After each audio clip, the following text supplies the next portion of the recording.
I used to say a couple years ago that drag is like the last bastion of punk. Like people say punk is dead, I'd be like, no, drag. Like it's subversive, it's a reaction, it's like a bit of a protest, and it's so kind of out there. Like come back 3 years later and it has gone mainstream. It is mainstream. So then it's like, but then so what is drag now? Because if drag's supposed to be punk and it's this reaction that can't be mainstream, that's reacting against what is mainstream, then what happens when drag is mainstream? Then you have shows like Dragula popping up. So now you have like alternative forms of drag that are, in my mind, closer to the true spirit of drag. Crayola is a campy, cartoonish, sickly sweet little creature who's everybody's imaginary friend, makes people feel really warm and welcome, and is also just like a really stupid bitch.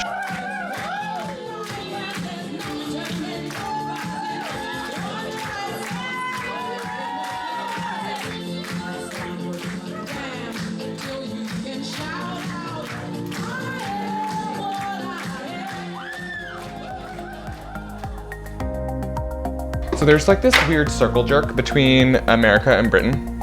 Like they both love each other's accents. Like think back to Love Actually, when the British dude goes over to the States and all the American girls like, oh my God. Like I get the same shit here all the time, but then also because of RuPaul's Drag Race being all American, people hear my American accent and they're like, oh my God, are you American? Oh my God, you come over just for drag? Oh my God, have you been on Drag Race? You gotta do Drag Race. And they think that I'm like this like super incredible queen who's like traveled over here literally yesterday to like perform for you. And I don't correct people with that. Like if people want to believe that, I just let them think that I'm way more amazing than I really am. Because like I said before, perception can become reality. I have to be completely honest. Like I've been feeling a lot lately, like I don't even know who George is right now.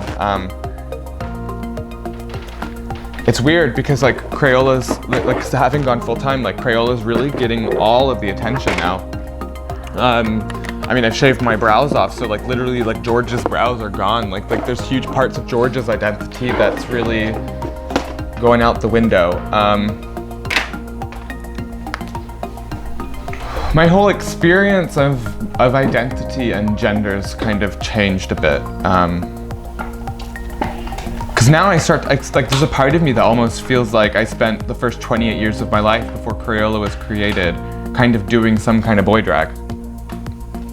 And then Crayola began, and then she's like feminine. I won't say female, she's feminine. Feminine spirited at least. And so then I feel like I drift between these two identities, this more male identity of George and this more female identity of Crayola. But then I also feel like there's this unnamed spiritual entity that exists behind everything that like becomes those two different things but is actually like nameless in the background. And like, so because I identify as non-binary, and I feel like so I like all the pronouns. George is a he, Crayola is a she, and then this like nameless spiritual thing that is like sits behind it all, like it occupying this body that's been given these different names and things, like is like they them, and this like gender neutral, just like limitless possibilities kind of thing happening back here. That like if you're paying attention to what I'm trying to do with this scene and the way I'm trying to support it and the kind of the kind of performers that I'm choosing to support, and the way I operate, because there's too many people out there with their shows with all white lineups, with all a bunch of queens, and then like say that they're not going to be diverse because they're catering towards straight women, which is like a crock of shit, because like, I don't know, put a bunch of straight women in front of a drag king like Christian Adore and they're all gonna be creaming their panties. So like, it's a crock of shit. It's literally the patriarchy in action continually.